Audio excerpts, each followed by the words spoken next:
નસવાડીના SB Solanki હાઈસ્કૂલના કમ્પાઉન્ડમાં આવેલ લાઇબ્રેરીમાં પુસ્તકોની જગ્યાએ 500 જેટલી સાયકલો ધૂળ ખાઈ રહી છે।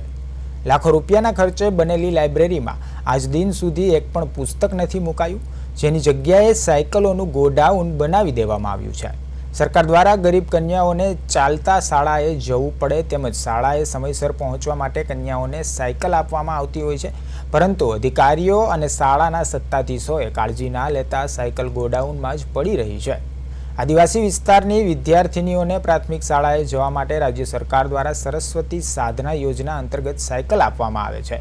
શાળાના આચાર્યને આ બાબતે પૂછતા મને જાણ નથી તેવો લૂલો બચાવ કર્યો હતો। હાલ તો આ સાયકલો નસવાડી ખાતે આવેલ હાઈસ્કૂલના કમ્પાઉન્ડમાં લાઇબ્રેરીના મકાનમાં મૂકી દેવામાં આવી છે। સાયકલ ભંગાર થઈ રહી છે, જ્યારે આ મકાન લાખો રૂપિયાના ખર્ચે પુસ્તકાલયમાં બનાવવામાં આવ્યું હતું, પરંતુ આજ દિન સુધી લાઇબ્રેરીમાં પુસ્તક જ નથી મૂકવામાં આવ્યું।